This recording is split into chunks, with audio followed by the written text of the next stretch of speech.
The difference between dry fasting and just regular fasting is just even limiting hydration, right? So, yeah, it's very interesting.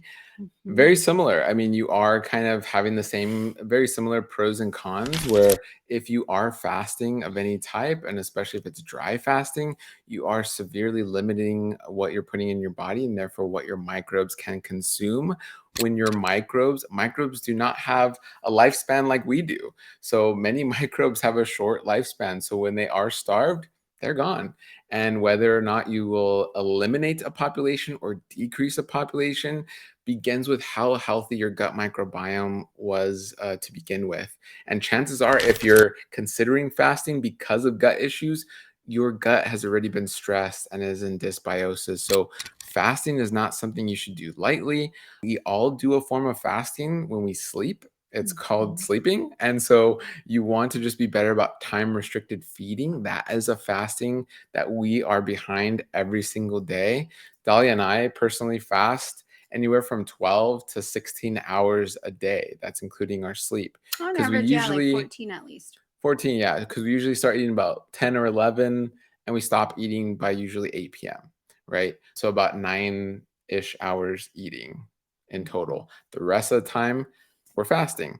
So that is a fasting we highly recommend. Fasting in between meals is what we highly Mhm. recommend. You don't always, if you're not doing that, you don't have to go to this extreme of like, I'm going to fast for 2 weeks, dry fasting. It's like, practice fasting every single day for that 12 to 16 hours and then see how you feel. And again, ask some questions to your care team. Something I always respond with when somebody asks me about that, because my patients ask me often too.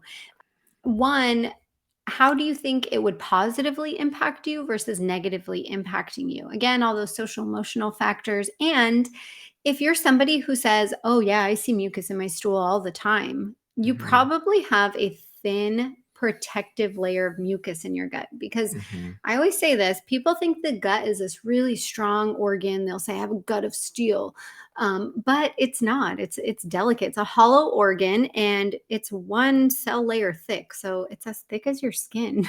So in order to protect it's it, thinner. because it's so delicate, yeah, it's even thinner than your skin epidermis. Mhm, Um, you need a thick protective layer of mucus. So if you're constantly feeling like, oh man, I always see mucus in my stool, or sometimes I have inflammatory bowel disease and I just go and it's only mucus, you mhm. have a thin layer of protection. And if you're fasting and not feeding your gut bugs, especially if you have SIBO and you have an overabundance of these gut bugs, guess where they'll go for nutrients first because they're not getting it from food? They'll go for your mucus layer. So that could pose its own risks with autoimmunity and with leaky gut and symptoms that come with that. So, not always the amazing resource that it seems like it is. I'm not saying never do it. But again, if you're somebody already underweight, if you're somebody who has disordered eating, if you're somebody who has a thin mucus layer already, I probably wouldn't get on board with that person doing dry fasting or 72-hour fasts like that. So, you could though, if it's for spiritual reasons or you truly feel like you just need a break from eating, Mhm. um, work with your care team and see what they feel about it.